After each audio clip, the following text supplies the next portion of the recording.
जेमेसी आज 16 फेब्रुअरी 2021 तदनुसार 4 फागुन 2077 मंगलबार। आज हामी माथिल्लो कोठाबाट हेर्नेछौँ। आजको शीर्षक छ धनी उत्तराधिकार। आज हामी परमेश्वरको वचन एफेसी 1को 3देखि 12सम्म पाठ गर्नेछौँ। हाम्रा प्रभु येशू ख्रीष्टका परमेश्वर र पिताको प्रशंसा होस्, जसले हामीलाई स्वर्गीय स्थानहरूमा हरेक आत्मिक आशिषले ख्रीष्टमा आशीर्वाद दिनुभएको छ। उहाँको सामुन्ने पवित्र र निष्कलङ्क हौँ भनेर संसारको उत्पत्तिभन्दा अघिबाटै उहाँले हामीलाई चुन्नुभयो। उहाँको इच्छाको लक्ष्य अनुसार ख्रीष्ट येशूद्वारा प्रेममा उहाँले हामीलाई आफ्ना सन्तान हुनलाई अघिबाटै नियुक्त गर्नुभएको थियो। यस हेतुले कि उहाँले हामीलाई आफ्ना प्रिय पुत्रमा सित्तैमा दिनुभएको आफ्नो महिमामय अनुग्रहको प्रशंसा होस्। उहाँको अपार अनुग्रह अनुसार ख्रीष्टको रगतद्वारा हामी उहाँमा उद्धार, हाम्रा पापको क्षमा पाउँछौँ, जुन अनुग्रह उहाँले हामीलाई प्रशस्त मात्रामा दिनुभयो।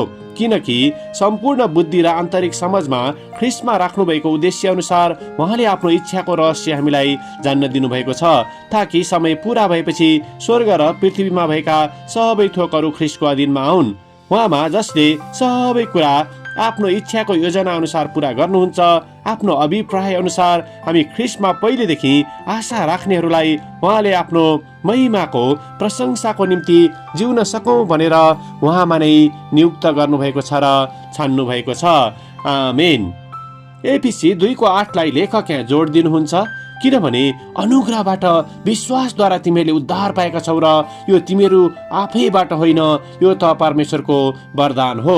आमेन। लेखक आफ्नो अनुभव र विचारलाई यहाँ यसरी प्रस्तुत गर्नुहुन्छ। अमेरिकी नौसेनामा म अधिकृतको स्थानमा बढुवा भएपछि मैले यो भनाइलाई धेरै पटक प्रयोग गरेको छु, तिमी कहाँबाट आयो त्यो कहिले नबिर्स। एउटा भर्खरको जवान हुँदा मलाई मेरो क्रिस्चियन अभिभावकहरूले सिकाउनु भएको विश्वासबाट म टाढा भएको थिएँ। बिना कुनै मोल ख्रीष्ट येशूबाट मैले विश्वासको उत्तराधिकार प्राप्त गरे तापनि म कहाँबाट आएको थिएँ भन्ने कुरा मैले त्यस समय बिर्सिएको थिएँ। तर धेरै वर्षपछि म नौसेनाको समुद्री जहाजमा एउटा समुद्रको बीचमा हुँदा मैले आफैलाई निकै टुक्रिएको र तितोपनाबाट गुज्रिरहेको अवस्थामा पाएको थिएँ। त्यस समय बल्ल मैले म कहाँबाट आएको हुँ भन्ने कुरालाई हृदयबाट नै महसुस गर्न सकेको थिएँ। विगतमा मेरो बुबाले आधा रातमा उठेर प्रार्थना गरिरहनु भएको आवाजको सम्झना मैले त्यस बेला गरेको थिएँ। उहाँले म लगायत हाम्रो परिवारजन हरेकको नाम काटी काटी येशूको नाउँमा प्रार्थना गर्ने गर्नुहुन्थ्यो। यसबाट निकै दुखित हुँदै मैले आफ्नो विगतको गल्तीको निम्ति पश्चाताप गर्न थालेर अब उपरान्त ख्रीष्ट येशूलाई हृदयबाट नै पछ्याउने निदो मैले त्यस समय गर्न सकेँ।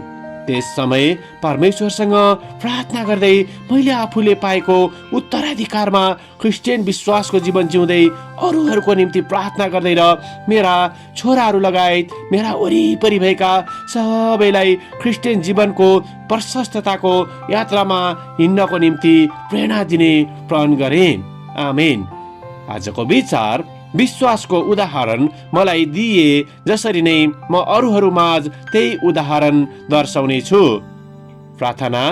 स्वर्गीय पिता, जब आफू कहाँबाट आएका हौँ भनी हामी बिर्सदछौँ, तब हामीलाई तपाईँको महान प्रेमको सम्झना गर्नको निम्ति सहायता गर्नुहोस्। साथै विश्वासमा सङ्घर्ष गर्दै गरेकाहरूलाई उठाएर उनीहरूको नाउँ लिएर प्रार्थना गर्नको निम्ति हामीलाई सहायता गर्नुहोस्, येशूको नाउँमा। आमेन। आजको लेखक स्टिभन स्कोफिल्ड, भर्जिनिया, अमेरिका। आजको प्रार्थनाको विषय नौसेनामा कार्यरत मानिसहरूको निम्ति।